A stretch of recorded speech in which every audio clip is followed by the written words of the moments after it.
keep telling you guys, pick one domain in your niche. If you try rent to own and you run it for a few weeks and you're like, oh, this sucks, I want to do auto, go buy a domain. It's $10. I would submit to you that everybody who purchased this program has an extra $10 lying around. 100% you do. If you don't, then just don't Uber Eats some food in this week or quit Starbucks for a few days. You can find $10, but it's way better to like buy a domain in the niche that you're going to start. It's different from ecom, where we'll like just stick generic. With CPA, you're trying to build out a niche because you really do want to build that brand and authority, and people like get to know that rent to own enterprise is a legitimate website. Like, let me just let's click on this ad to see how this website looks. Like, look, it's really nice, right? So somebody coming here, and again, I know I say ugly sells, and sure enough, this is just very simple. What I'm trying to get at is it's a recognizable brand, okay? When they email you, it's always going to be from rent2ownenterprise.com. You're going to constantly hammer people on it. Trust me, it makes sense to have a niche domain. So if your website sounds too spammy, I don't know what it is, I'll give you my take on it, but definitely have niche websites. Max Bounty, a lot of offers have a section called pixels and postbacks. You don't need to worry about that right now. That's only if you're using third-party tracking software. Just to show everybody what they're talking about, it's this area right here. We get into third-party tracking in module 7. Okay, so way down in the course, so don't worry about that right now. When I add a Max Bounty raw form link to my webpage and then check by filling in email details, the link that comes into the email box does not link to the Max Bounty offers. It just says site cannot be reached. It could be that you're not in America. For example, if my VPN was off and I was to look at a Max Bounty link, I often get like blocked page, or I'll get some weird spammy casino website or something crazy. And then even when your VPN's on, sometimes it doesn't work. What I would do is just reach out to your affiliate manager and be like, hey, I'm not in America, or I am in America and I'm clicking on this link and it's taking me some weird page. Does it work for you? And the affiliate manager would be like, oh no, this doesn't work. Let me go check with the advertiser. Something might be broken. Or they could say, oh yeah, that's fine, blah, blah, blah, blah, blah. Okay, so, but if you're like, somehow the redirection's not working, that's a very simple line of code that 100% works. So not to place blame on you, but my ultimate suggestion there is if somehow you're not redirecting or whatever, you probably did something wrong, and to rewatch the video and try again, okay? All right, I have an existing Microsoft account set up with Quantum. Will there be many things I will need to change or add for CPA Module 3? Nope, you can use the same account. In fact, please use the same account. Don't go setting up multiple Microsoft accounts. Use the same account. You can, within Microsoft, like set up, so I have Stack Media Inc. here. You can, I think you can, or can you? I don't know. Maybe I think you can set up an account within an account. Anyways, just stick with it. Don't go crazy. Don't go setting up other accounts. Okay, just stick with the one you have. My ads have been delivering for 48 hours. Only one ad has impressions. Bid is 40 cents in survey niche using phrase match. How long will we wait to see activity before making changes like increasing bid? Leslie, if your account is brand new, I would give it like 3 to 5 days because things do start off slower on brand new accounts.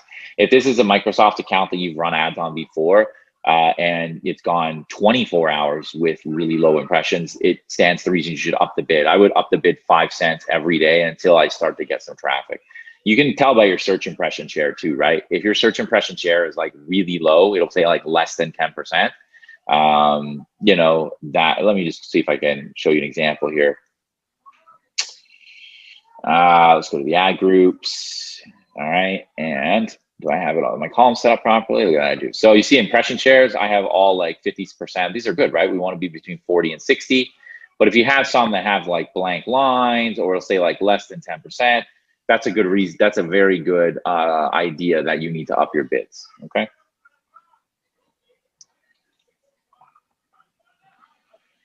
Look to several rent-to-own offers. Several require you to have been paid at least once for Max Bounty. Some of the others, the EPC is only 10 cents to 12 cents. You suggest starting with those anyways. Paula, you know what? If you're looking, here's a good tip for all of you too. In any niche you're looking to get into, your affiliate manager is your best friend, okay?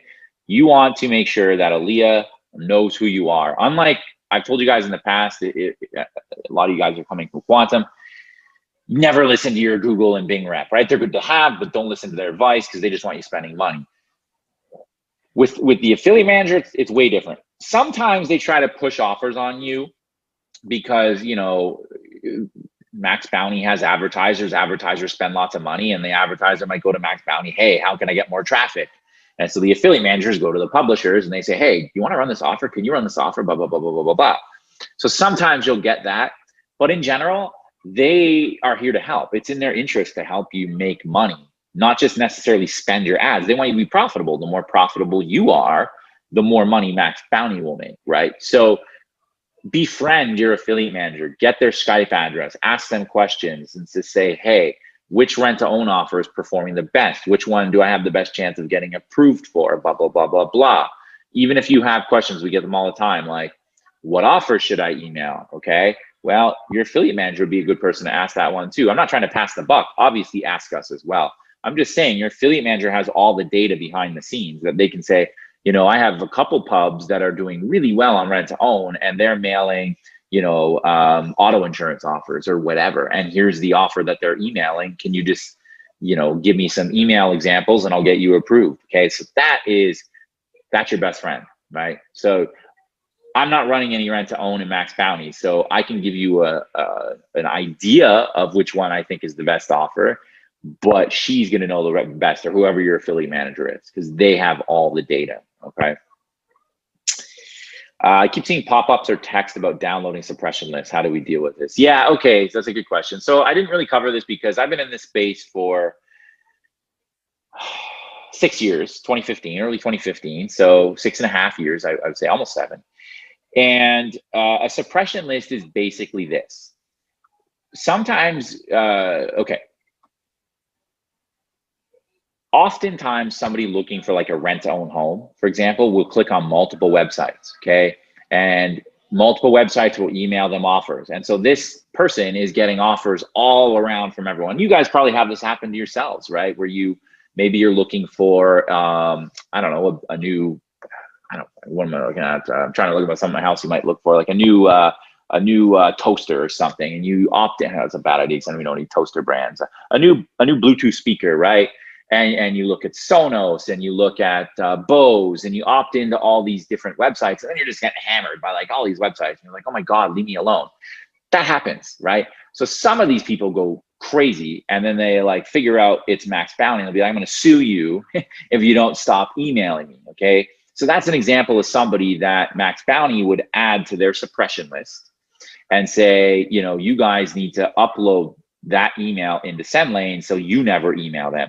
But the odds of like that person ending up on your list and then complaining and somehow ending up in some crazy ass lawsuit is probably about the odds of me getting COVID after already being vaccinated and having 3 negative tests and sitting in quarantine for 14 days, right? It's not going to happen.